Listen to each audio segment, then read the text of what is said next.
clock says 1 o'clock. So, should we go ahead and start? Yeah, there's probably people that are late. I'm wondering where's Iris, my wife. But we don't want to penalize those that came on time. So, Pastor Jeremy is at Walla Walla University. Otherwise, he'd be here welcoming you. But he and his wife are getting their daughter settled in for college. So he couldn't be here today. Am I loud enough? Can you hear me in the back? Okay. All right. So I'd like to just start with prayer, if that's okay with you. Let's pray. Heavenly Father, we thank you for the wonderful bodies you've given us. We are fearfully and wonderfully made. And as we talk about our health and what we can do to remain healthy, pray that you'll be with us, speak through me, help me to explain things clearly, and please help the audience to understand. Thank you, Lord. In Jesus' name we pray. Amen. So, here's a summary of my lecture. Don't get diabetes, improve circulation, and then you can avoid a lot of eye diseases. Plus a bunch of other diseases too. I'm Paul Chung. I'm a cataract, LASIK, glaucoma surgeon at Pacific Cataract and Laser Institute. And I'm also an adjunct assistant clinical professor of ophthalmology at Loma Linda Medical School. So this is a very short video I'd like to start with to get us thinking about exercise.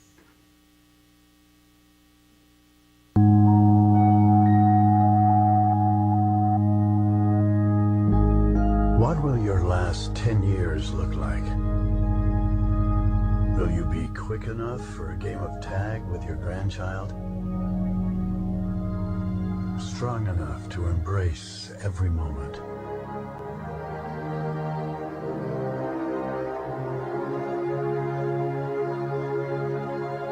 Will you grow old with vitality? Or get old with disease?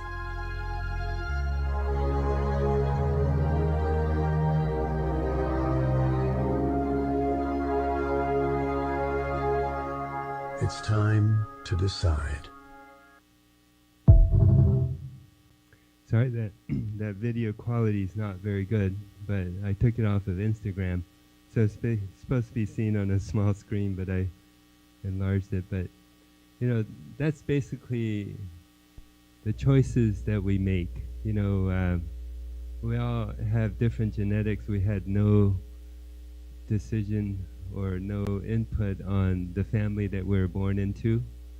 But regardless of whatever genetics we have, there's, who was it that said this? Genetics loads the gun, but lifestyle pulls the trigger.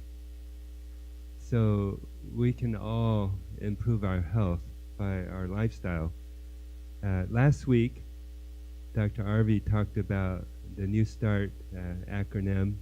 New Start is actually trademarked by Weimar University, and it stands for nutrition, exercise, water, sunlight, temperance, air, rest, and trust in God. So there are many components to health. It's not just food, but we will talk about food later on. The week before, Dr. David Russell talked about the Neuro Plan for a healthy lifestyle, nutrition, exercise, unwind, restore, and optimize. And then as far as food is concerned, he talked about the Neuro 9 to improve our brain health. And of course, this will improve our overall health. Taking in lots of green leafy vegetables, whole grains, seeds, beans and legumes, berries, nuts, cruciferous vegetables, herbs and spices, and tea. And then a couple weeks ago, this was the first time I heard about shellfish. So Dr. Columbus Batiste is a Loma Linda graduate. He's Adventist. He went to Oakwood University and then Loma Linda. He's a cardiologist in Southern California at Kaiser. And he came up with this acronym. I'm sure he knew about New Start, but that's trademark, so he can't use that. So he came up with this: spirituality, exercise, love, food, intimacy, sleep, and humor. He's the only one that added H, the humor part. And I think that's very important in having a joyful life. So, I wasn't here the very first health lecture because we were just finishing a vegan cruise, Alaska cruise, and Pam said, okay, well, when you get back, you can tell us everything you learned. Well, I'll start off with that. What I learned on the vegan cruise. Did you know there was such a thing? Yeah, it's called Holistic Holidays at Sea, and it's an organization that's been around for 15 or 20 years, and they've been doing cruises to the Caribbean.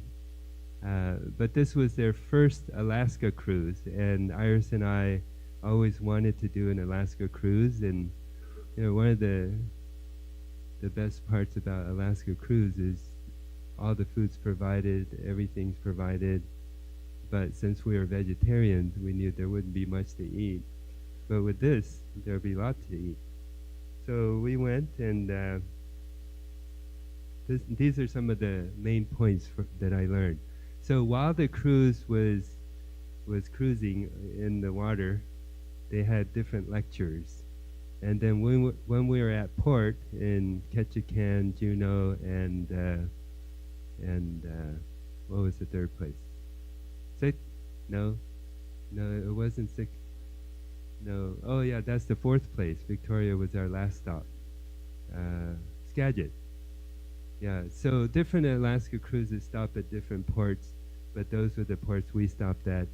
And when the ship stopped at port, there were no lectures, so we could go on into the town and do whatever we want, and then come back. And while we're cruising, that's when the lectures happen.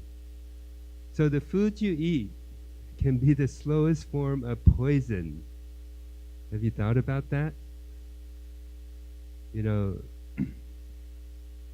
When babies are born, they are like perfect.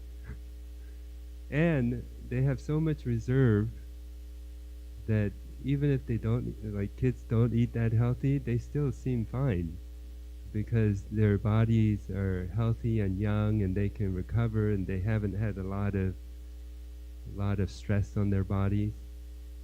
But as we get older, as we get into a habit of eating the same things or doing the same things or not exercising, then there's cracks that form and eventually they become bigger problems. And so the foods you eat can be the slowest form of poison. So sometimes when people are stressed, they'll resort to ice cream or sweets. Did you know stress in reverse spells desserts?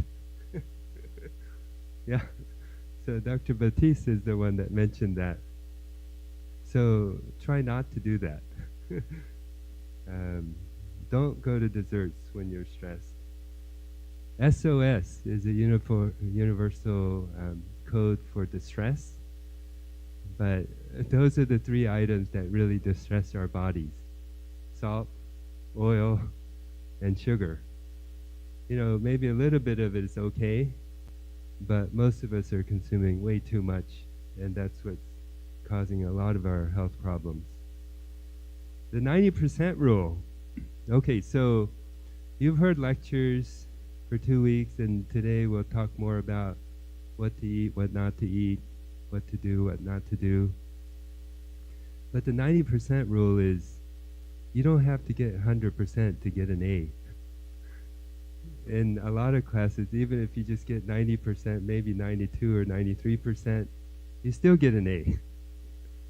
So don't feel like you have to convert 100% your whole life, your food and everything, even if you can make one change a week and then go to, 2 meals that are different, healthier, that all helps.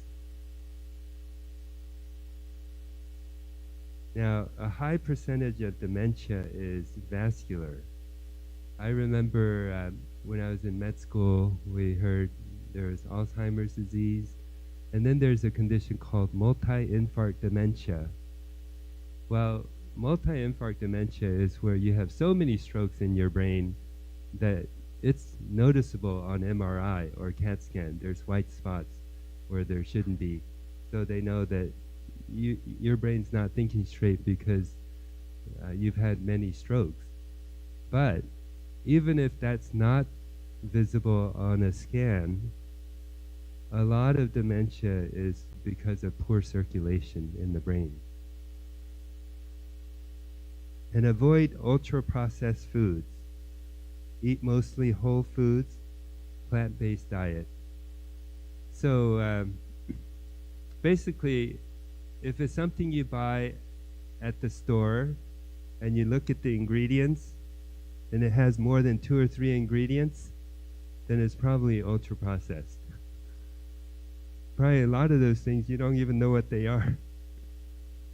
And there are plenty of stories of countries where the health of the people were better until the Americans came, or they became more westernized, and then all this processed food started coming, and then their health got worse. So we should really avoid ultra-processed foods. The ancient Greek physician Hippocrates said, "Let food be thy medicine, and medicine be thy food." So what does that mean? Let food be thy medicine. So many times we go to the doctor and we have some problem and we just expect the doctor to prescribe a medicine, thinking that's going to fix the problem. Well, a lot of medicine just covers up symptoms and it doesn't completely get to the root of the problem. So if you don't eat the right foods, then later on you're going to be on so many medicines, that's going to be your food. So what are the leading causes of death in U.S.? I guess before we go through this, I should ask, how long do you want to live? 100. Yeah, I think we can. If you only want to live to 40, then you can do whatever you want, eat fast food every day, and probably by 40 or 45, you'll have a heart attack and die. But I think most of us would like to live longer. You know, we work our whole lives to save up for retirement, and then afterwards we want to enjoy life better, not work so much, but to be able to enjoy the fruits of our work. But unfortunately, a lot of people, they work so much at the detriment of their health. And then at the end, once they retire, they're using all their money just to take care of their health. So the number one cause of death in America is heart disease, 683,000 deaths a year. Cancer, number 2. Heart disease and cancer accounts for over 40% of all deaths in America. You see diabetes down there, number 7. But diabetes actually contributes to heart disease because diabetes causes poor circulation, and that's the problem with heart disease. Number 3, accidents. But accidents, if you're under 45, accidents are the number one cause of death. Sorry, Pam didn't give you a handout, so you don't have to worry about trying to take a lot of notes. You can if you want, but if you want this lecture, just email me or text me and I'll just send it to you. So you can have all this, so you can just relax and watch it, and I'm happy to send this lecture to you. So, I'll get to that. It'll come up later. So, But if you want it now, it's paulchung91@yahoo.com. paulchung91@yahoo.com. So number 4 is stroke, and then chronic lower respiratory disease, Alzheimer's disease. Even though they have different diseases, a lot of these are related. Diabetes, nephritis, a lot of kidney diseases are due to diabetes. Chronic liver disease, cirrhosis, and number 10 used to be COVID-19, but suicide has now replaced COVID-19 as of last year. Okay, so let's talk about the circulatory system. Our bodies are so amazing. If you really understood how the human body works, I think you'll say there's no way this could have evolved. That there had to be a designer, and I believe God designed our bodies perfectly. So the circulatory system is one of the most important systems in our body because that's what provides nutrient to our whole body. It provides oxygen to all of our tissues. It heals if you have a cut or an infection. It's the blood that has to go there to heal everything. So let's see, can you see this? Oh, it doesn't show up. Okay, I'll do this. All right, so here's the heart. The heart pumps, and the red are arteries, blue are veins. So the heart pumps blood out, and then it goes to all different parts of the body. And then the end result, it goes from arteries to arterioles to capillaries, and then it provides the nutrients to the organs that it's serving. And then on the other end are capillaries that take the veins or take the deoxygenated blood through the capillaries, through the venules, through the veins, and then it all goes back to the heart. Isn't that amazing? Yeah, like if we look at other engines, like our car, it uses gas, but it produces waste products, and then that goes out, but it's not a closed system. But our bodies, yeah, I guess we do produce some waste from what goes into our mouth and comes out the other end. But as far as our circulatory system and breathing, the way the blood goes into the lungs, and when we breathe in air, the deoxygenated blood gets the oxygen and then becomes oxygenated, goes back to the left part of the heart, and then that goes to the rest of the body. So our bodies are really wonderfully made. So what happens as we get older, as there's more lipid, cholesterol that goes through our blood, atherosclerosis is where this lipid and cholesterol starts to irritate the endothelial lining, and then it builds plaques, gets partially blocked, and then it blocks completely. And even though the heart provides blood everywhere, the heart has its own blood supply that comes off the aorta. It's called the coronary arteries. And the same thing can happen there, where plaque can build up and the arteries narrow. And then if it suddenly closes and you lose blood supply to part of the heart, what happens? Yeah, we call that a heart attack, myocardial infarction. And then that part of the heart can't pump anymore. And then that's why you suddenly pass out, and then someone's got to do CPR and chest compressions. And when they're doing chest compressions, they're basically trying to pump the heart to keep it going. And sometimes they can revive them, and unfortunately, lots of times people die. Um, but here's a picture of actual picture. What kind of arteries do you want? So here's some clean arteries. These are real live pictures. And here are some arteries that are getting plugged up. So what happens if an artery plugs up completely in the brain? What do we call that? Yeah, a stroke.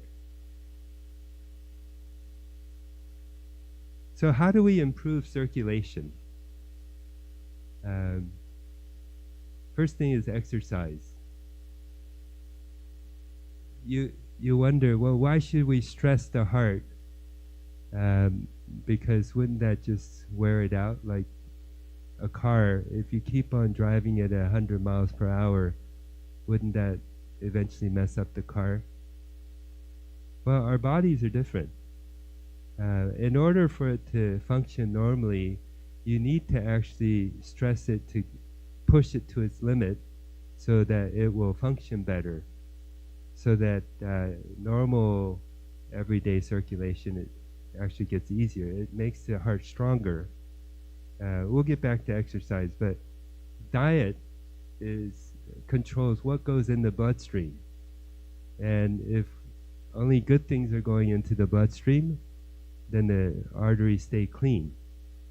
If bad things are going into the bloodstream, then eventually you get irritation of the endothelial lining, you get breakdown of the cell walls and plaque formation and arteriosclerosis.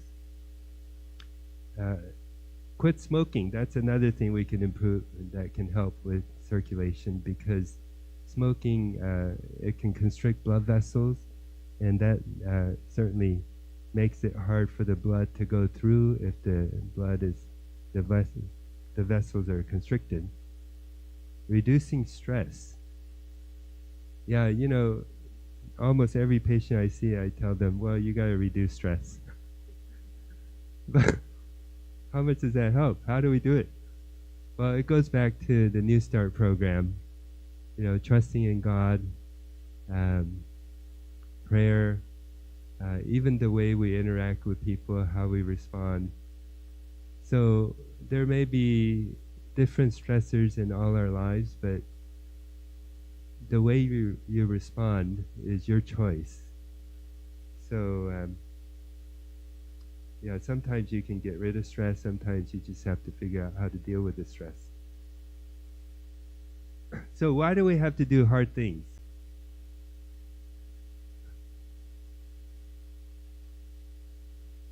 Okay, no one will do it for us. What's another reason to do hard things? Hard things make us stronger. What's that saying? Whatever doesn't kill you will make you stronger. So many of our surgeons at PCLI go on mission trips. Last year I went with Dr. Gano to Marshall Islands. And when you go on mission trips, everything's harder. First of all, the equipment we have is not as nice. Microscopes, even instruments, and all the consumable supplies, you don't have everything you're used to. So you have to think of ways to improvise, and also the cataract surgeries that we do, they're much more advanced cataracts than what we see here. And so it's harder to remove those cataracts when you're trying to break it up with ultrasound, and so certainly when we go there, we're helping the people there, because otherwise they don't have anyone that can do the surgeries and they just stay blind.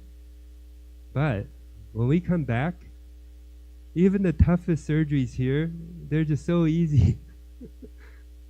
So when we're just here, any little thing we complain and say, oh, that's tough. But then once you come back from a mission trip, it's like, oh, that's no problem.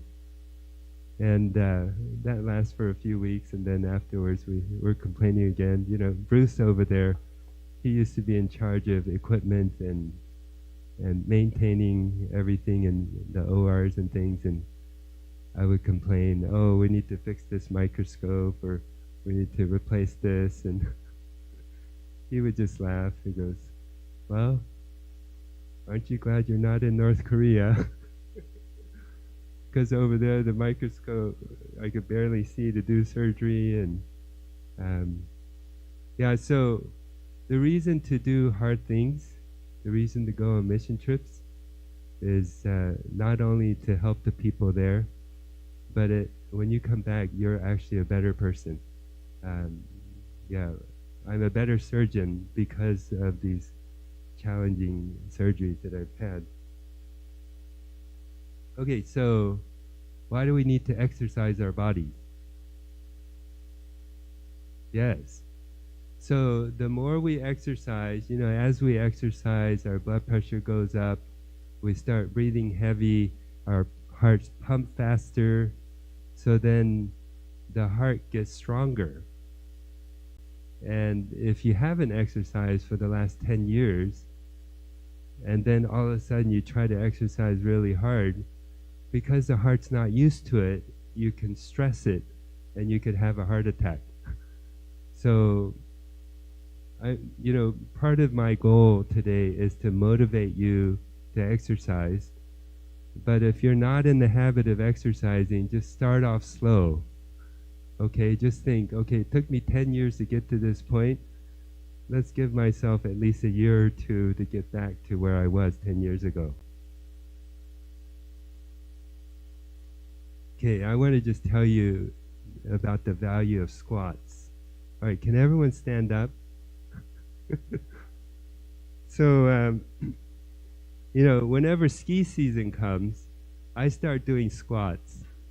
And when I can do 100 squats nonstop, that's when I know I'm ready to go skiing. So let's just start doing some squats. We're not going to do 100, but you can start off with 5, 10. Okay, you can sit down now. But to do 50 squats, once you get used to it, I mean, literally, it only takes like 3 or 4 minutes to do it. And for the past month, I've been trying to do more squats just to strengthen my legs. And it makes me feel so much better. I'm not tired when I go up the stairs. I'm not short of breath when I go on a hike.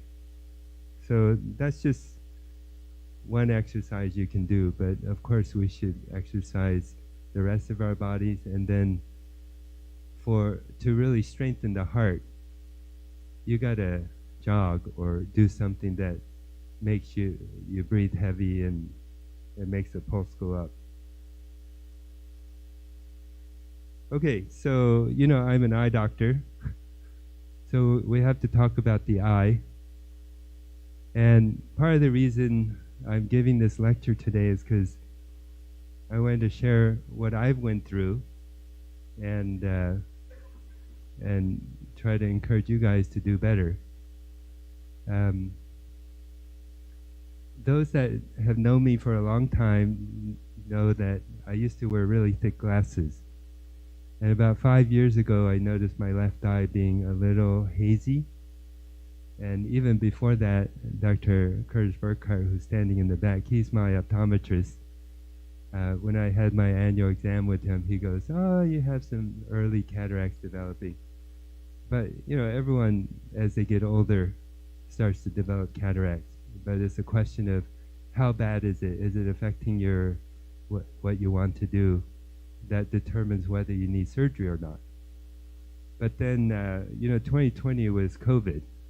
In March, everything shut down. We couldn't even do cataract surgeries. We could only do urgent emergency surgeries. So there was some time when we weren't operating. But by, I think, May, we were able to start back, and things were not that busy. So I thought, well, this cataract in my left eye, I should just go ahead and take care of it when we're not busy. So I had cataract surgery, I think, in July of 2020. And when I developed cataracts, I was quite disappointed. because I know that you can have complications with cataract surgery. And in order for me to continue as a surgeon, I have to have really good vision. And what if something goes wrong and afterwards I can't see well, then my career's over. But I didn't want to wait so long that the cataract was affecting my work. And I certainly didn't want to mess up other people's eyes because I couldn't see well. So I had my left eye cataract surgery, and it was amazing how much better I could see afterwards. And then the very next week I had my other eye done because, I was very nearsighted before surgery, and when you're in between surgeries, the two eyes are way off balance. It's hard to get your balance. So I had surgery on both eyes, and initially I was disappointed that I had developed cataracts, but now that everything went well, I'm happy I had cataract surgery earlier because now I have more years where I don't have to wear glasses. Isn't that great? So don't be disappointed if you have to have cataract surgery. It's one of the easiest surgeries to go through, and you'll be amazed at how much better you can see. But then I started asking, well, I was only 56 at the time. Why did I develop cataract so early? Because normally our average patient, their Medicare age, over 65, 70, 80. The oldest person I operated on was 99 when she came for her first eye, and then when she came for her second eye, she had turned 100. And her cataracts were just like a 70-year-old. So she was really healthy. So I wondered, why did I develop cataracts so early? And I have allergies and my eyes get really itchy. So when there's chronic irritation in the eye, that can cause cataracts to develop early. And because I'm an eye doctor and have access to steroid drops, when the allergies got really bad, I would just put some steroid drops, and my left eye always itched more than the right eye.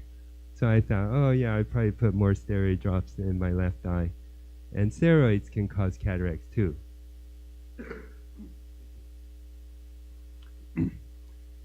But then I wonder, well, is that really all that was that caused it? And right around that time, my brother-in-law, who's a family practice doctor, said, hey, I have these continuous glucose monitors that are expired. So I can't give them to patients, but do you guys want to try it? And he tried it himself, and he was surprised that he was getting glucose spikes after a meal. So Iris and we said, sure, we'll try it. So we put it on, and I was surprised that I was getting blood sugar spikes after every meal. And certainly depending on what I ate, sometimes it goes higher than others. So then I thought, well, am I developing diabetes? Because I know diabetes can cause cataracts too. In fact, there was a man who, he wasn't overweight at all. In fact, he was quite thin, about 60-year-old man who had white cataracts in both eyes. And I was wondering, why does he have white cataracts in both eyes? So I asked him while I'm doing his surgery, have you ever been checked for diabetes? He goes, no, I can't remember. So I said, well, why don't we just check your blood sugar before you leave? It was 550. And so we told him, you really need to get this checked. He was scheduled to have his second eye done the next week. And we told him, if you come back next week and it's over 350, we're not going to do your surgery. But he believed in natural remedies. And he goes, well, I know how to fix that. And he came back, pressure still 550. I mean, his glucose level. But we felt like, this man's he's not gonna listen to us. but he still needs surgery. You know, should we withhold surgery to force him to go to a doctor and get this checked? But we decided just go ahead and do the surgery, so at least he can see to take care of himself. And then afterwards I called him. He never returned my calls because I wanted to make sure he understood the seriousness of it. You know, you can only help people so much. If they don't want to be helped, what can you do? So here's a patient with a white cataract in the right eye, no cataract in the left eye. So the cataract is the lens inside your eye that used to be clear when you're young, but as you get older, it gets cloudy. And normally it only gets sort of yellowish and just blurs your vision a little bit. And when it gets to the point where you can't drive because of blurred vision, then that's when most insurance companies will pay for cataract surgery. But some people, within a matter of months, can go like this. And the reason this happens in diabetics is when there's high glucose in the blood, then eventually some of that glucose gets into the eye, and then there's this thing called the sorbitol pathway where glucose gets converted to sorbitol, and that gets into the lens, and then it causes fluid to go in. It swells up the lens, and the lens proteins are no longer clear when it swells up. So anytime we have a patient that presents like this, we always check their blood sugar. In fact, just last week, there was a lady who I did cataract surgery on. It wasn't this big, but let's see, comes later. She had more of a cortical type cataract where I think she was like 50 or 45. And I asked her about diabetes. She goes, well, yeah, it might have been a couple years since I was checked. Basically, I mean, people get fasting blood sugar checked, and they, as long as it's below 100, the doctor says you don't have diabetes. So this was around 1 o'clock, and I asked her, did you eat breakfast or anything? And she said, I just had coffee this morning. And her blood sugar was 144. So, you know, if it's just coffee without cream or sugar, then that shouldn't have raised her blood sugar at all. It should have been below 100. With a little bit of cream and sugar, it can go up a little bit. But so I think she has diabetes. But, you know, there's nothing wrong with getting the diagnosis. So don't be afraid to check. It's what you do with that. Okay, so what are the leading causes of blindness in America? Macular degeneration is the #1 cause of blindness. 2.5 million people in America. And the macula is the part of the retina where images will go, and it has to focus on there. And the macula has to be healthy in order for the images to come out clear. And if that area is not healthy, then everything's going to be blurry. Cataracts, you know, it's clouding of the lens. Diabetic retinopathy is a #3. Basically what diabetes does is it causes damage to the blood vessels. And as you can see, oh, we have other pictures here. And then glaucoma retinal detachment. So we could have another lecture on all these conditions, but let's talk about diabetes. So this is, oh, how come it's not, oh yeah, there. All right, so this is the type of cataract that 45-year-old lady had this past week, which made me think, oh, she might have diabetes. And then probably within 4 to 6 months, it would have been like that. So with diabetes, the high blood sugar levels damage the tiny blood vessels in the retina, which is the thin nerve tissue in the back where all the images have to focus. And these blood vessels, they swell up, they leak, it causes fluid in the macula, and all that causes blurred vision. And in more advanced cases where a lot of blood vessels have closed off, then the body has an amazing way of trying to heal itself. It emits a chemical called an endothelial growth factor, or vascular endothelial growth factor. And that causes the eye, the blood vessels, to create new blood vessels. But these new blood vessels will grow into the areas where it's the lowest level of oxygen. And unfortunately, there's this big cavity called the vitreous cavity that has no blood vessels, so that has the least amount of oxygen. So these new fragile blood vessels grow into the vitreous. So they're not doing any good, but these new blood vessels are growing in, and then eventually those blood vessels pop and cause bleeding. And all right, we'll get to there a little later. But so what is diabetes? It's a chronic metabolic disease characterized by high blood sugar. We call that hyperglycemia. And the problem is either insulin production or insulin action or both. Because what does insulin do? What does insulin do in your body?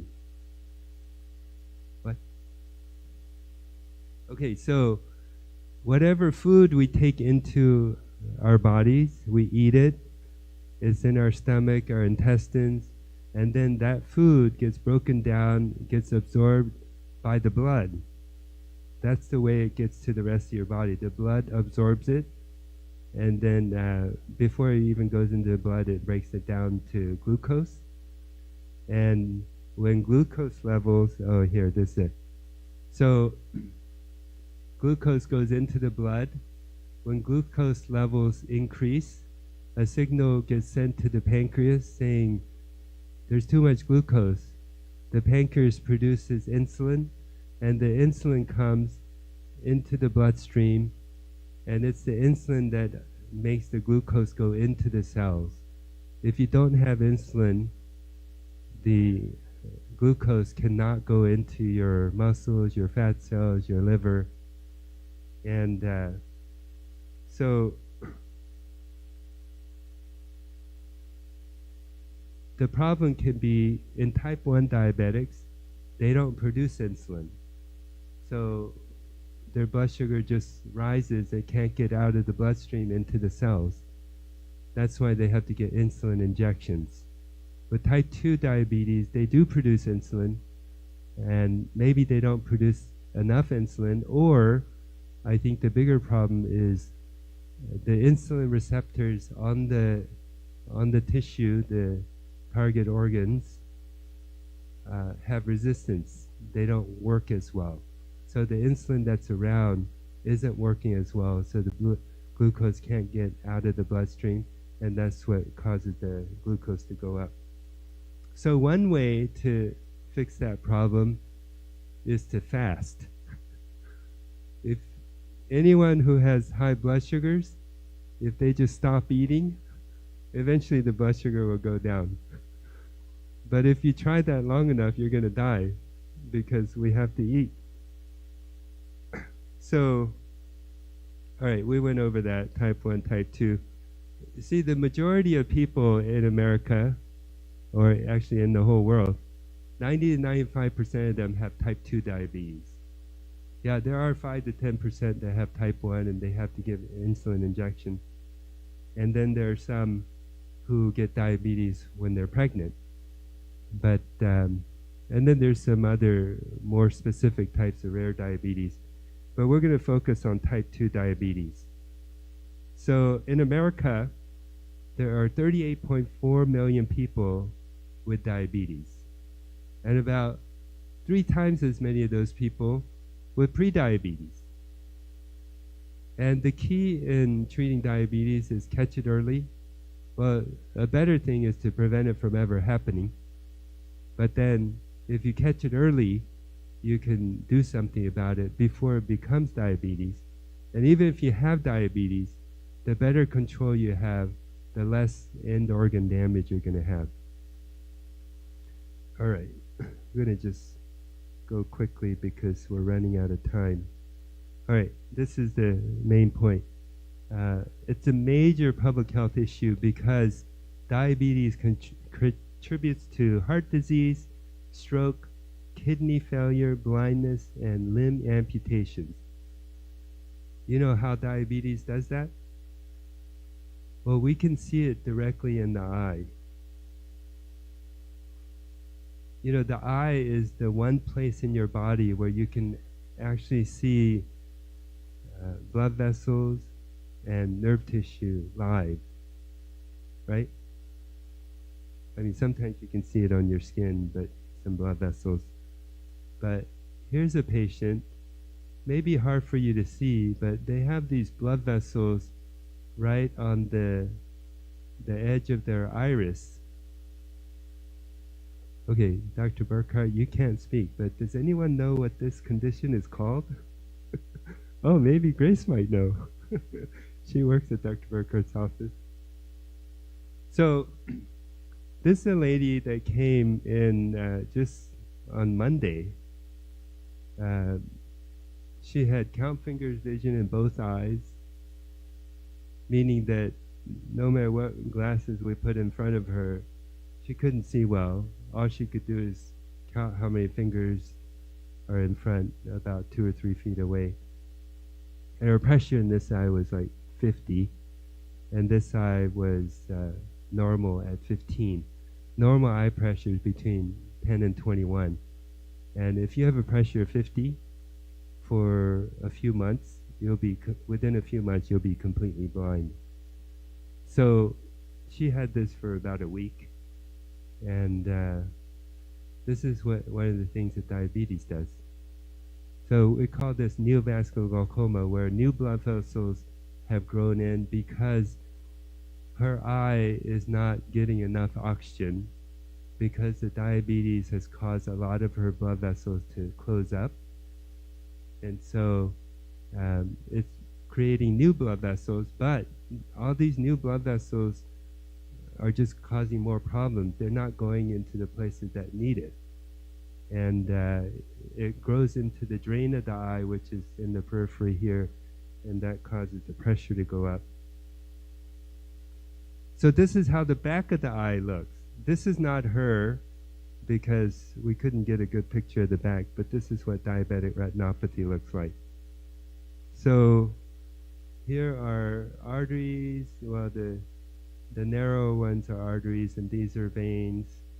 And then I guess I should show you a normal picture first, huh? But this is abnormal when there's bleeding in the back of the eye. So this is the optic nerve, and here's the macula. So all the light images that go into the eye has to focus here, and there's nerve cells that transmit the signal from the macula to the optic nerve, and that's what takes it to the brain, and that's how we see. But she's got all these, a lot of these blood vessels are abnormal. So this is quite amazing how we can inject dye into someone's vein and take photographs of the eye, and we can see the vasculature of the eye. So this is an artery, and blood goes all the way through and then goes through the capillaries, and then it comes back through the vein, and then it goes out of the eye. So you can actually see photos are taken right from the beginning. Multiple photos are taken, so you can see when the arteries light up, and then when the veins light up, and at the end everything's lit up. This is normal because there's no blood vessels at the macula, because you don't want blood vessel blocking the view. And here's a diabetic. So the blood has gone through, or the dye has gone through the blood vessels, and it's coming back, but you see lots of areas where we call it capillary dropout, where there's no blood going there. So basically those areas of retina are dead, or dying. And even around the macula, there should be small blood vessels getting closer, but this dark area gets bigger and bigger. We call that macular ischemia, capillary dropout. And these are blood that's just hemorrhaged out. It's blocking the view. But all these whitish fuzzy areas are areas where fluid, the serum in from the blood, is leaking out, and all that is colored by the dye, and so we can see how the vasculature is. So here's a normal retina, and here's diabetic retina, and unfortunately there's lots of diabetics who come in like this, and yeah, there are some treatments we can do, but the best thing is prevention, because some of the treatment doesn't work very well. And then when it gets really bad, like if you have abnormal blood vessels that grow there, and then it comes out into the vitreous, as the eye moves around, the vitreous moves, and then it breaks the blood vessel, causes hemorrhage into the vitreous. Then suddenly everything goes blurry. Okay, so that's diabetes. Did I scare you enough? All right. I have a friend. I mentioned Bruce earlier, and I wanted him to share about his story, because he's a real live person that lives here, and he.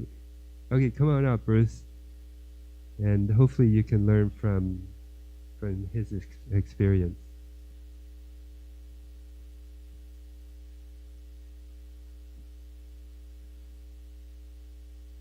While he's coming, I'm going to just show you this. Those who signed up should have gotten an email about the Food Revolution Summit.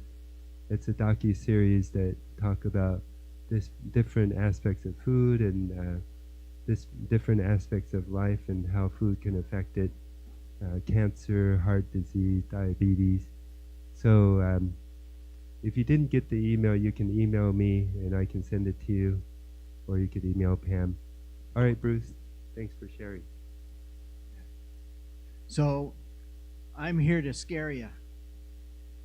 Hey! That wasn't near enough.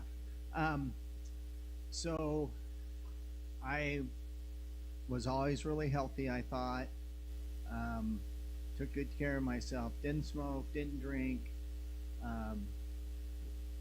Okay.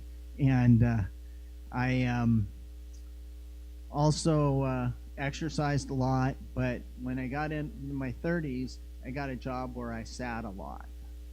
And so I started, I had what my eating habits were, but I started gaining weight.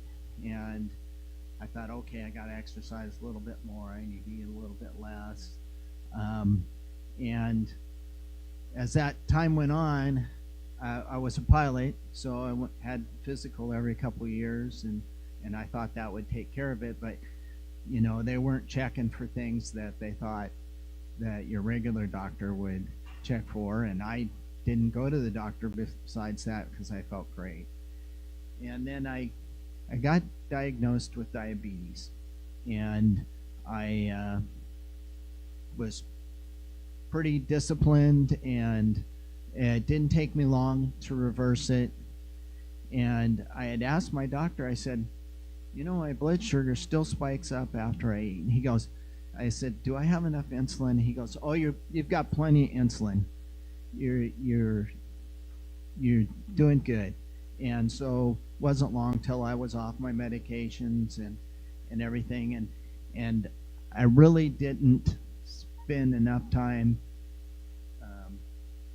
researching for myself and finding out more about diabetes, and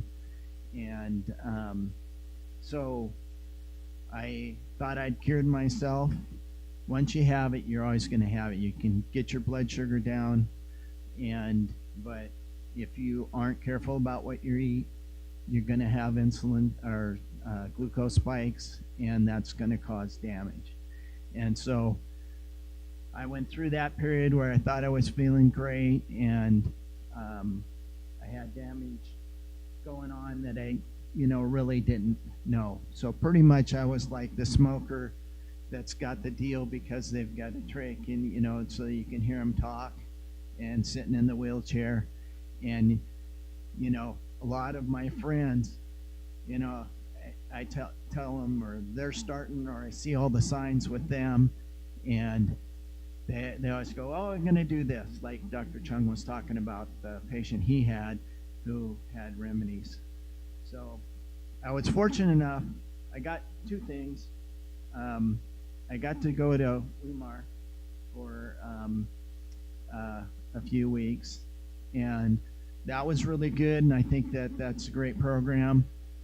And the other thing that really helped me was somebody told me about a book called Mastering Diabetes. And one of the things in that book that I hadn't heard before was they say the first thing they do is have you get a C-peptide test. And so I think I've had 7 doctors through my series of this, and everybody just assumes if you get diabetes later on in life, you're type 2 diabetic. And so I asked him about that, and he goes, you don't need that. And he said, we already know you're taking some insulin, but I went ahead and paid for it myself, and got the results, and that was just before I went to Weimar, and my C-peptides were like 0.9, and if you are below like 1.5, that you really can't control it with diet. And so he had me checking my blood sugar in the morning, and as long as I was keeping it below 120, that was fine.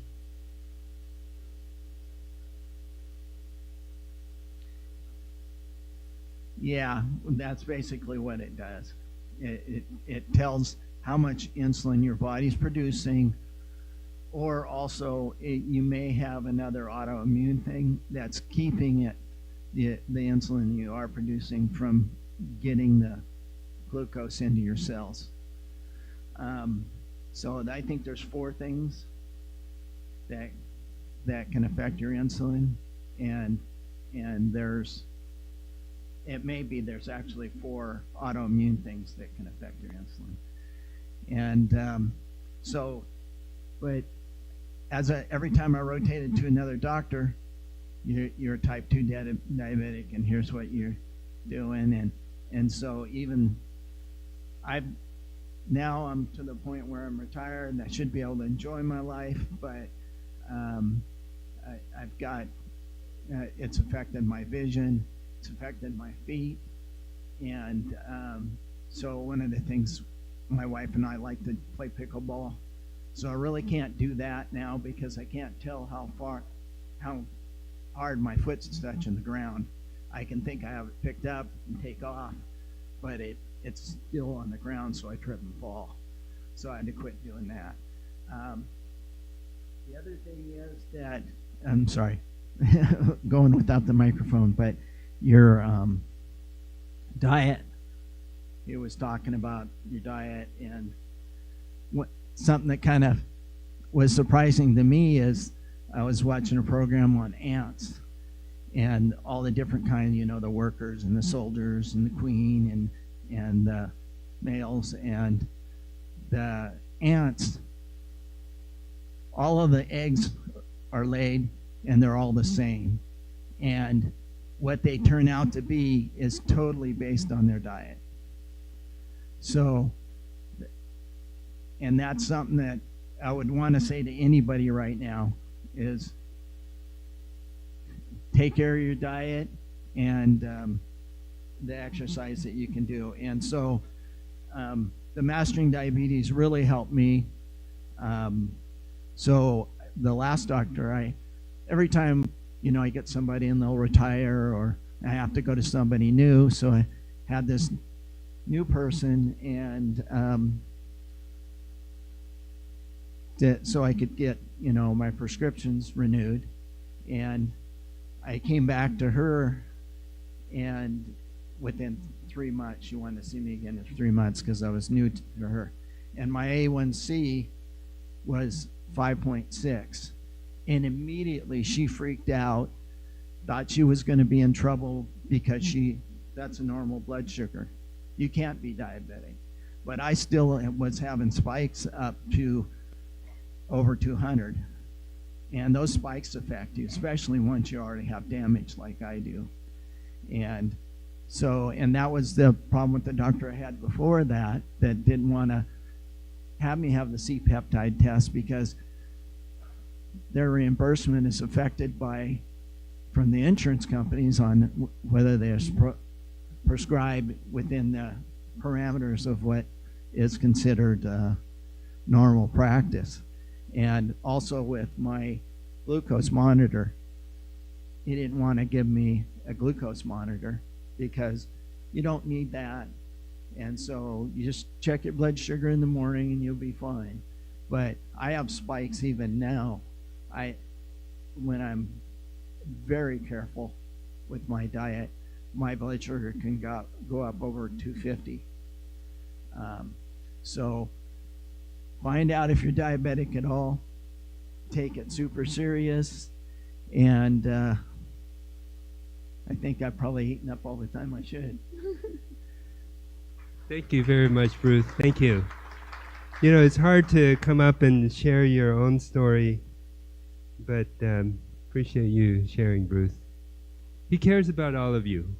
He used to be the director of our building and equipment at PCLI, and he said there's a lot of young people that are working there now. He's retired, but he sees them, traveling a lot, eating fast foods, and he's worried that they're going to be like him, 15 or 20 years later. So, the best thing is just avoid even getting there. So as far as blood sugars are concerned,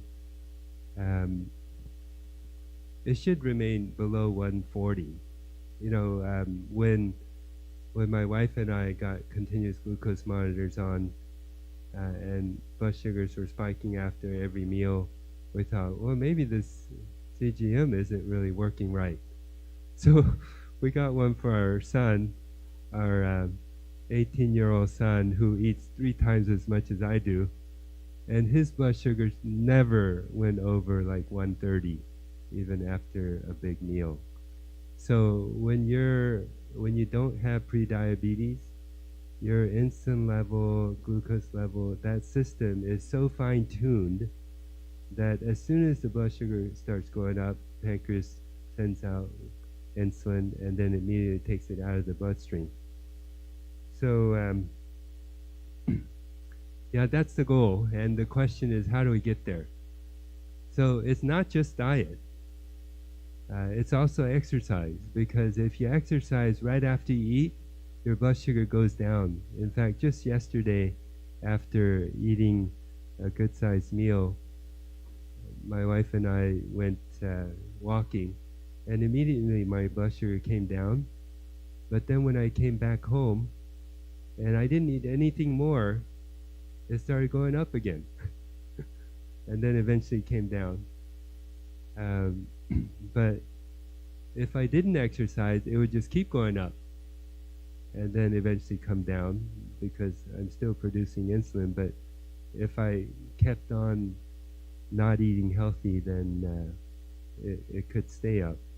So this thing, the Food Revolution Summit, started last Wednesday, and it only goes until this Wednesday. It actually aired earlier, I think April of this year, but this is a re-airing of it. And the one that's in charge of this foodrevolution.org is the grandson of Irv Robbins. Do you know who he is? Yeah, Baskin Robbins. So Baskin Robbins ice cream was started in the mid-1900s, and or maybe a little later. His father, who's the son, John Robbins, the son of Mr. Irv Robbins, who is the co-founder of Baskin Robbins Ice Cream. He saw how his uncles died early from heart attacks, and he recognized ice cream is not good for your health. So he actually walked away from that massive inheritance and started promoting plant-based diet. And Ocean Robbins is his son who's running this. So another organization called Holistic Holidays at Sea. There are thousands of people who like to get together to talk about plant-based diet, and they've been doing these cruises for the last 15 or 20 years. And this year was the first time they went to Alaska, and next year they're going again in August. So if any of you are thinking about doing an Alaska cruise, you can go to Holistic Holidays at Sea, and I think you can already sign up now and get a discount. So, we're pretty much out of time for the lecture, and I wasn't planning to tell you how to eat. You've had other lectures, and there's so much information out on the internet that I'm directing you to a lot of good websites and other resources. This is another person I like to watch, Dr. Jia Ya Lu. She's a Loma Linda graduate, and she's in Southern California, and she has a lot of health lectures that are easy to understand.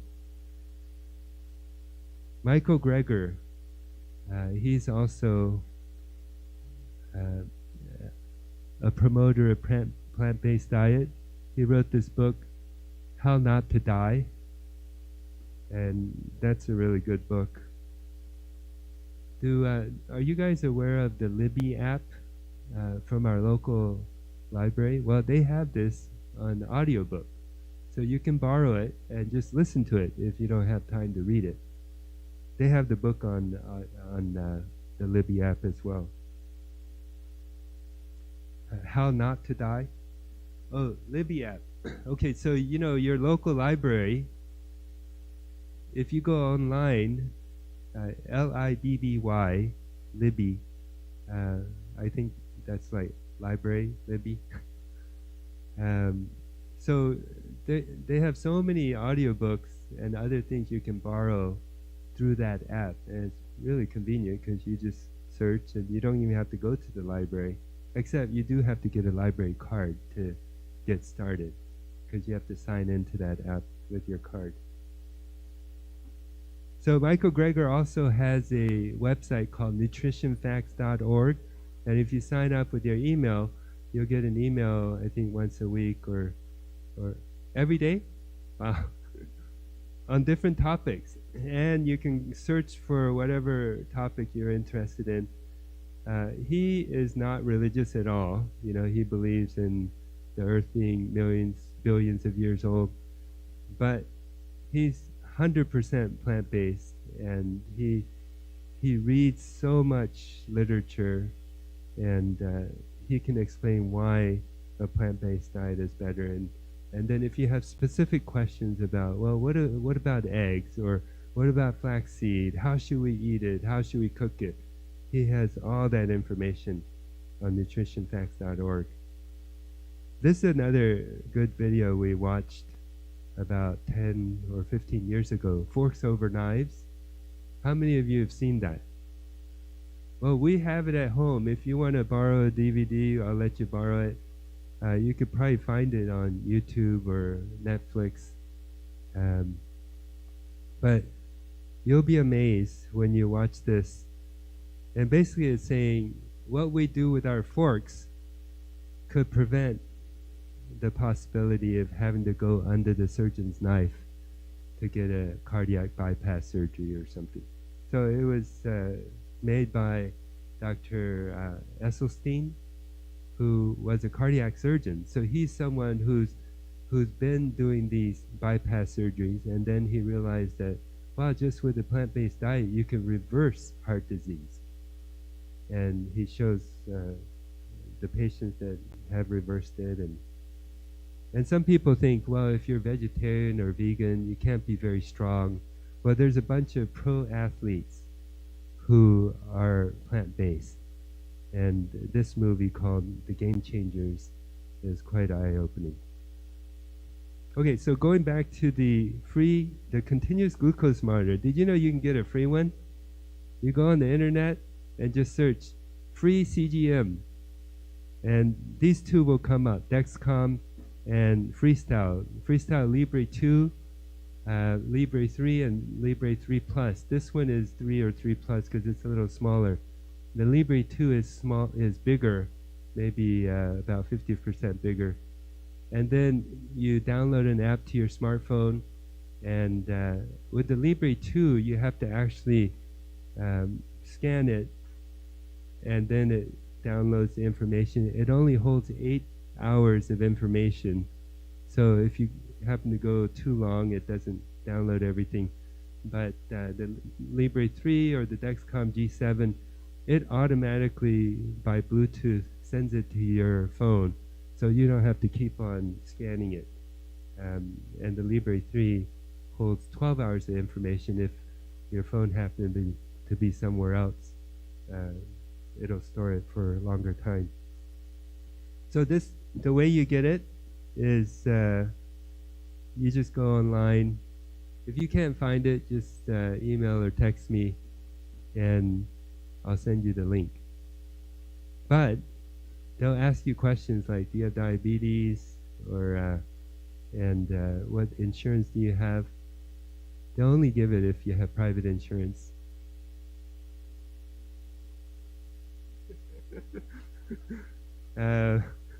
So if you have Medicare, Medicaid, or Kaiser insurance, when you fill it out, they'll just say, sorry, you don't qualify for the free one.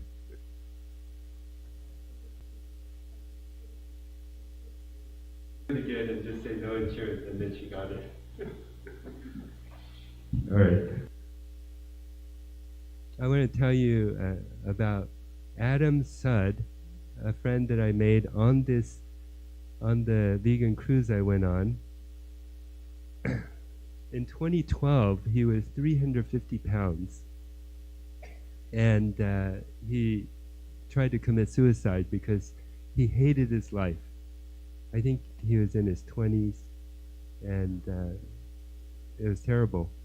So, but fortunately, he survived that. He called his dad, and his dad helped him to get into a rehab program, and he went on a plant-based diet, and he went from 350 pounds, and after he got out of rehab, because he was into drugs, and he wasn't taking good care of himself, but he got over that, but he still had all this weight issue, and so when he went to the halfway house, it's like the next step after you get out of rehab.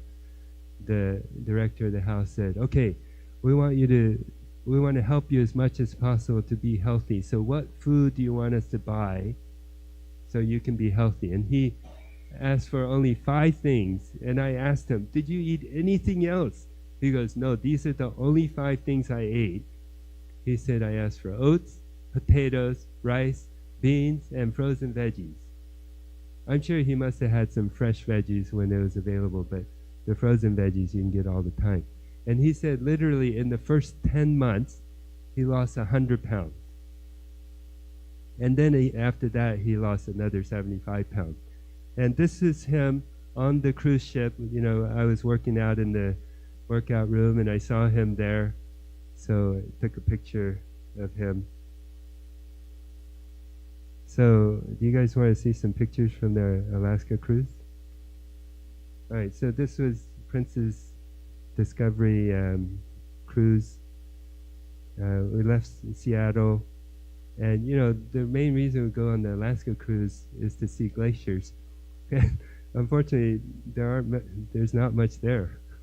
So this is called Endicott Arm Glacier Bay, and we went all the way in. It's like, I don't know, 12 miles in or something to see this. Like, that's the glacier? I heard there's other places that have bigger glaciers, but they're all melting. And so when we went to Juneau, we heard about Mendenhall Glacier. So we paid $50, take a taxi to go there, and there it is. I felt like, wow, we got more ice on Mount Rainier. We didn't have to come here to see the glacier. But there was a nice waterfall nearby.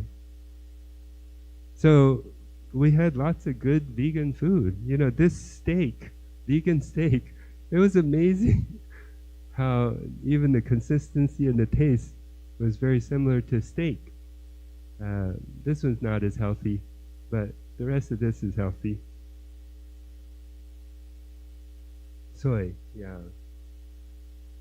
So there, we had our own dining room, but then if you go to the main buffet where everyone eats, so there, on this cruise ship, I heard there were over 4,000 passengers, and within our group, we had about 800.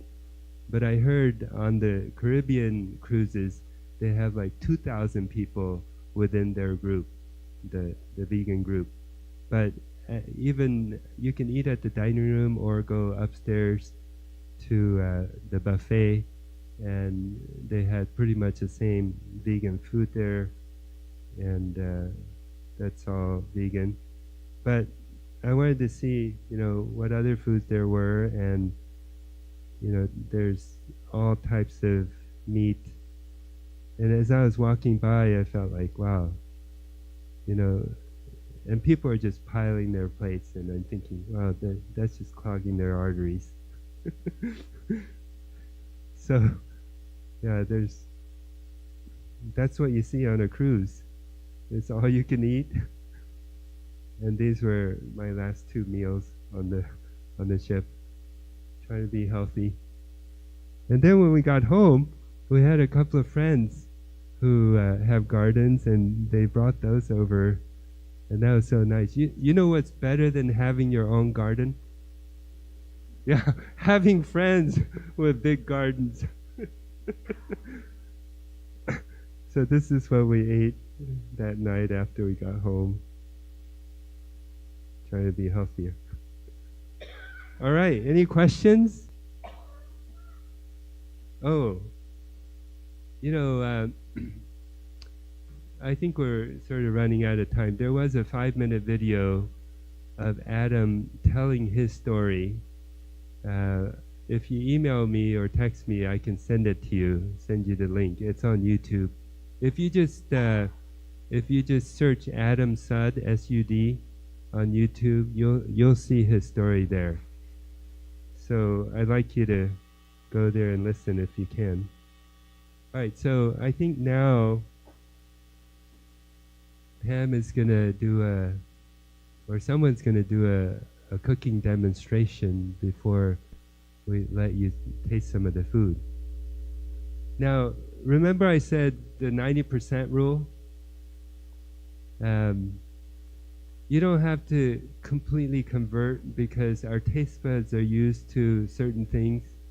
And then if you completely take out oil and sugar and salt, then everything's so bland and tasteless that you don't want to keep it up.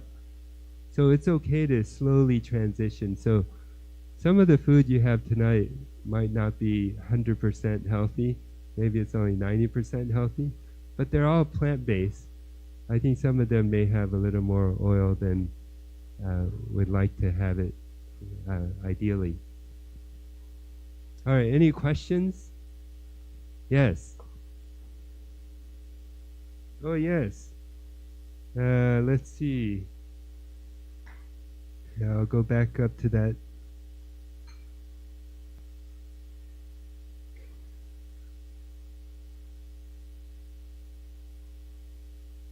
Yeah, if you can go on there and go to this. Yeah, the email that you got from Pam yesterday, or you email me and then I can send it to you.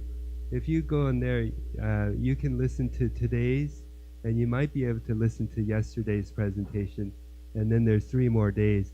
Unfortunately, the first 3 days, you can't access it unless you pay, I think, It's $97 for unlimited access. And they give you a 30-day trial, so you could sign up and watch everything and cancel and get your money back. Wait, did I say that online? Well, I think after you pay for it and you see how valuable it is, you probably wouldn't want to return it. All right, any other questions? Are you ready? Yes. Pacific Cataract and Laser Institute. We have an office in Chehalis and office in Olympia, yeah, near Libby Road. Well, it's close to the hospital. Okay. All right, so if you want to turn your chairs around, face Tara there. I think she's going to Want me to tell them that? talk about curry in a hurry. Okay, so we're going to have 2 quick demos and then we're going to have food, which is the best part of the program, right? Okay, so curry in a hurry is about coming home and you're tired and you don't know what to make and you open your fridge and just take things out of your fridge and make it to sound really, really good. So there is a basic recipe for you in your the wonderful thing that Pam put together, but what I'm going to make is going to be a little bit different. So, but you can follow that basic recipe. So you want your skillet to be really good and hot to start with, and we're going to add about 2 tablespoons of olive oil. And so today when I got here, we found out that Pam had carrots that she needed to use, so we're going to use carrots as well. So carrots take a long time to cook because they're harder, so you want your carrots to go in first. So we're going to put those in. Okay. And then the best thing with curry is these are optional. You don't have to use them. I like to use them because it's part of my culture. These are curry leaves. You can buy them on Amazon if you want. They're also available fresh at any of the Asian markets in Olympia. There's one in Hawkesbury and there's one on Harrison in Olympia. And you can buy curry leaves. Curry leaves we use them a lot in Asian cooking because they are very high in antioxidants. They're also antimicrobial, so if there's any bad bacteria in your gut, it'll take care of them. And they also have a marvelous smell. Same with this, it's called a padang leaf. It's P-A-D-A-N. It's very common in Asian cooking. We're also going to add cinnamon, which is very good for diabetes, and cardamoms. And you want to add those in first because you want to have them bloom, which means they release their aroma and flavor. Next, I'm going to add the onion. And put that in. Give it a good stir.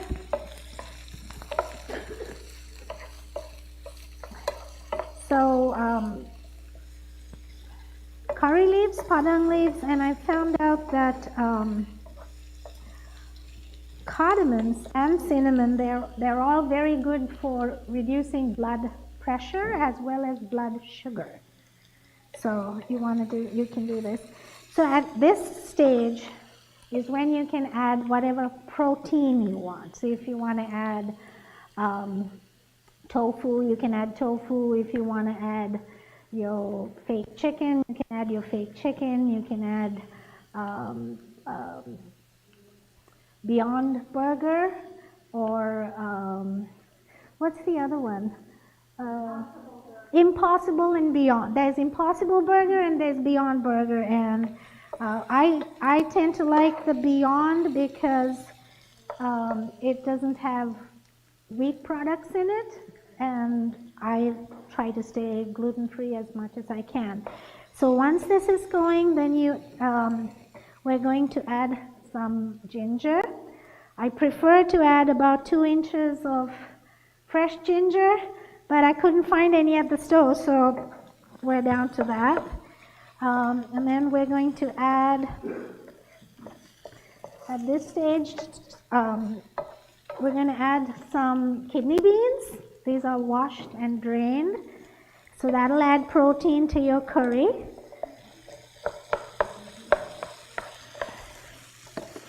And I am cooking this on high heat.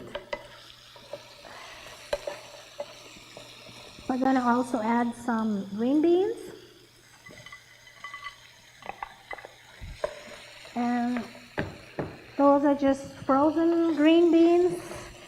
You can add whatever veg you want. You can add sweet potatoes. You can add potato, but potato is not very good for diabetes. You can add cauliflower, whatever veg you want to add. So then we're going to just close this and let the beans cook for a little while. We're also going to use turmeric and curry powder. And this is just basic yellow curry powder. You can buy it at Walmart. These two I bought at Grocery Outlet, and they're only $2.99 at Grocery Outlet, and they're organic. So curry powder, the yellow curry powder is a mix of cumin, turmeric, a little bit of cayenne. This one has, it's hard to read, but every curry powder has a little bit of a different mix. So yellow curry powder is basically mostly cumin, cinnamon, and turmeric. I like to add extra turmeric because turmeric is very good for you to eat. So that's what we do. And then once your green beans are cooking, you can add your turmeric. So you want roughly about a half a teaspoon to a teaspoon more if you like the flavor of turmeric. I'm just going to sprinkle some in.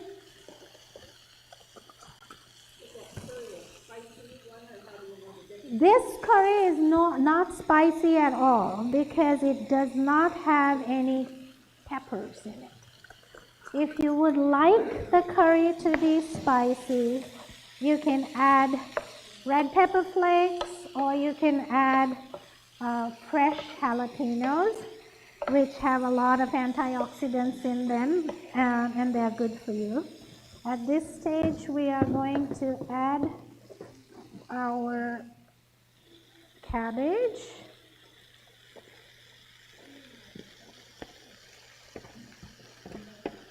You can smell it now. A little bit of salt to taste, or if you have blood pressure issues and you want to not add salt, you can not add salt. Give it a good mix. And I'm making a big mess here.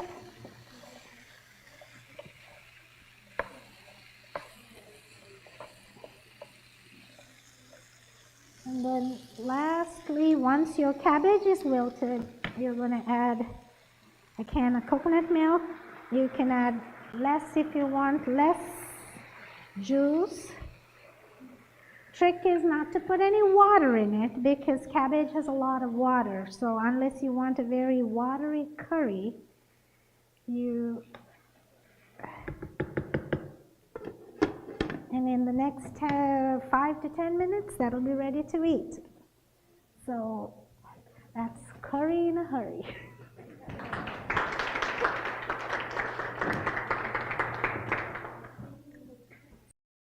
Questions? Okay, good. Now Could I make a couple announcements while you have another demonstration you're getting ready for? Okay, so some people equate diet and exercise like the two wheels of a bicycle, because some We people have ask, well, way what's too more much important, curry. diet or exercise? Well, they're both Oh, important, thank you. Okay, now but if you had to wanna choose one, I plug would say this diet is in. more important because that's something we have to do every day.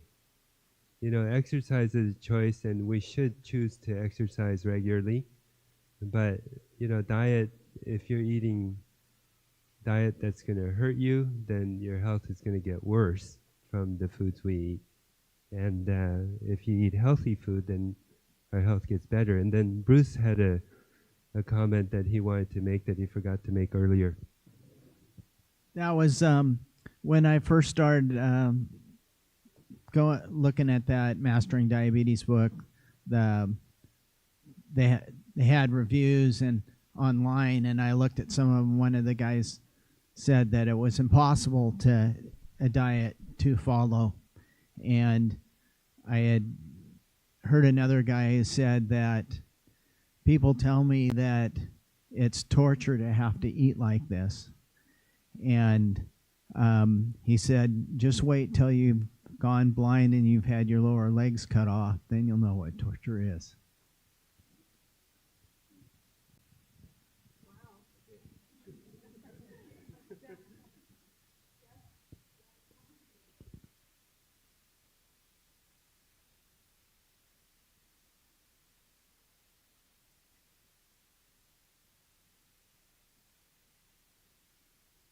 Pear cream as an alternative to a whipped cream topping. It's not whipped, but it is a sweet sauce that can go on top of things like an apple crisp or a dessert. And I had wonderful help with people making an apple crisp recipe that they had never made before. Carolyn and Lisa and Tommy and Sharon, I think, did, and Nelda Beth. And so let's give them a hand. Whoa, that's great.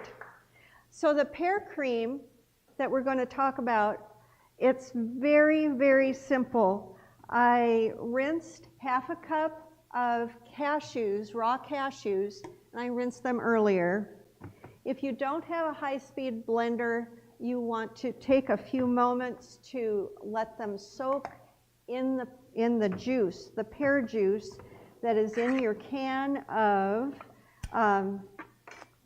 just a can of canned pears in fruit juice. And since this is a high-speed blender, we'll just let it blend up. I think this, and that's all that's in here. Your recipe will say that you can add sweetening as needed. You can taste what you get today, because it does not have the additional sweetening. I also did not put vanilla in it. I kind of like to put a touch of vanilla in the pear cream.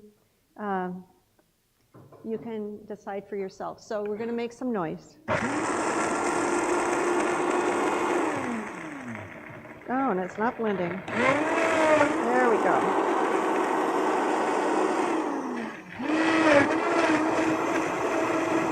There we go. We're getting a good spin.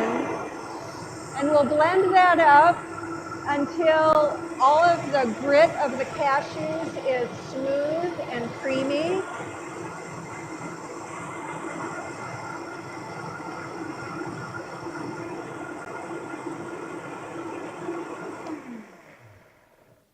And that should do it. And that is all there is to making pear cream. Now, I did want to talk about a couple other things.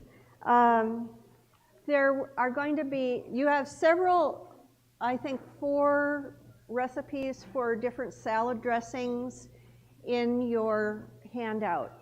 You'll have opportunity to taste 3 of them. I have a hard time following recipes.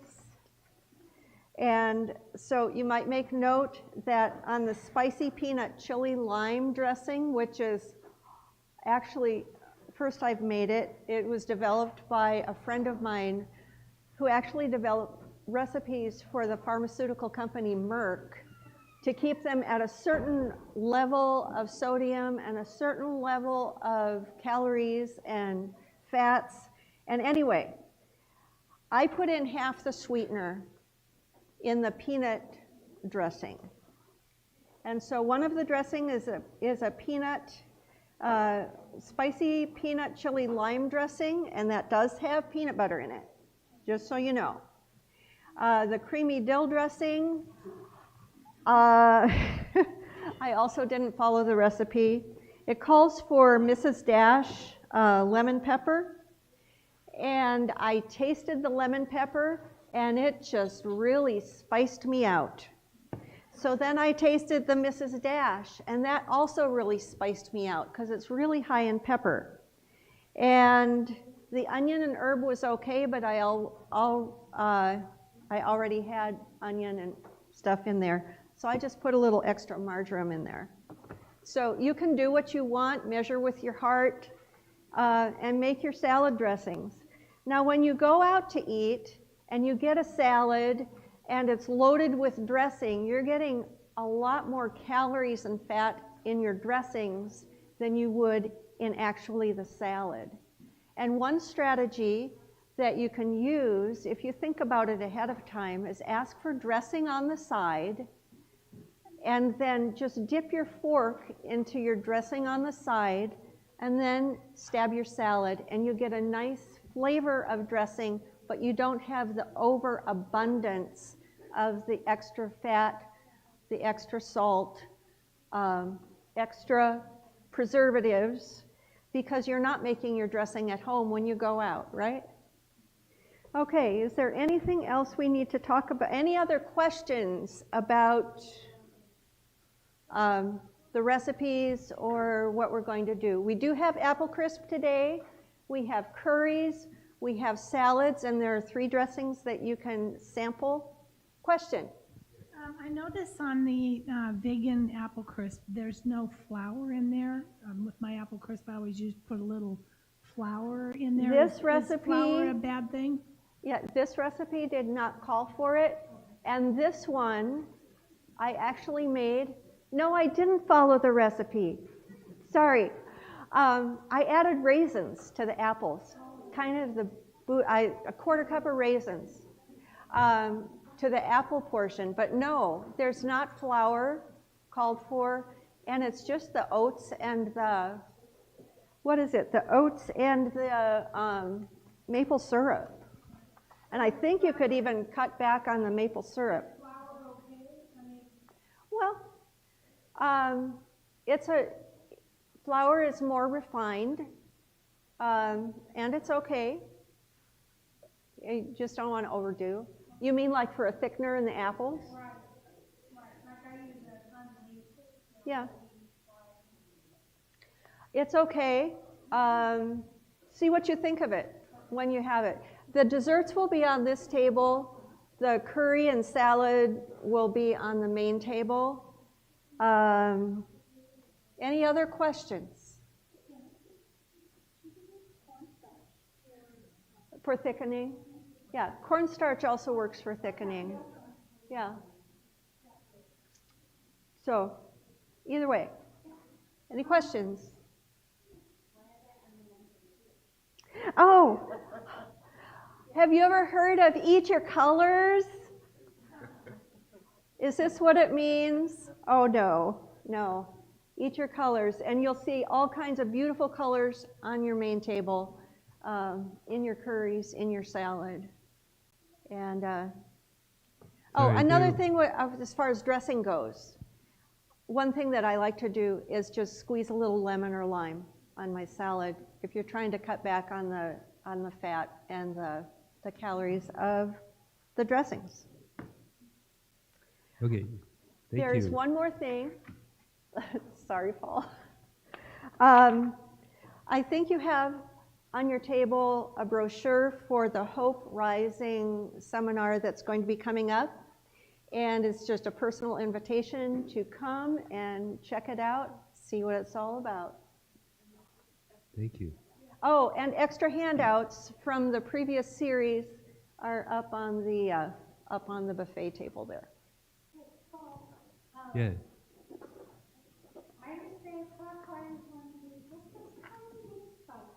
Yeah, so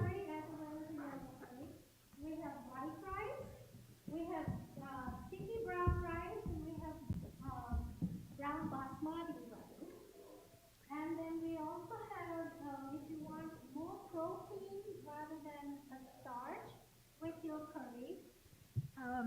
can use, I've made some quinoa, and there's a quinoa recipe in your recipe guide thing.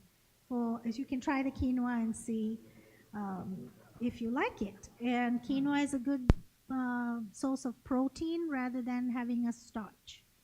So that's it. Enjoy. Sorry, there's one more thing, one really important thing that I forgot to mention in the lecture as to why a plant-based diet helps in diabetes. You know, because sometimes when you have pre-diabetes or you have diabetes, every time you eat carbs, your blood sugar goes up. And so people think, oh, I need to avoid carbs. Well, that's actually not the best way. The reason blood sugar goes up is because you have developed insulin resistance. Most people, like Bruce said, his C-peptide was low, so he's not producing as much insulin. So that's why he needs insulin injections. But most people are producing plenty of insulin, but it's not working well because the insulin receptors on the cells are not working well. And the reason they're not working well is because the cells are already filled with fat. So if you go online and look up Adam Sudd, he's got some good interviews explaining all that in detail. And he's actually a diabetes researcher now. And he explains how because the cells are filled with fat, it tells the insulin receptors when glucose comes, just say, we're closed, go somewhere else. And so the blood sugar, the glucose can't get into the cells and it just stays in the blood, and that's what causes the blood sugars go up. So if you can reduce your fat intake, and that's why we try to eat less oil, then eventually you'll get to a point where the insulin will be more effective. And then you can eat carbs and you won't have the blood sugar spike. Okay, so should we pray? All right, let's pray. Heavenly Father, thank you for the wonderful bodies you've given us and for the knowledge of how to take care of it. And we ask that you'll continue to guide us as we learn more and give us wisdom and how to take care of our bodies, which are the temple of your Spirit. And Lord, thank you for the food. Thank you for the many people that help to prepare it. We ask that you would bless the food and bless our time together, Lord. In Jesus' name we pray. Amen.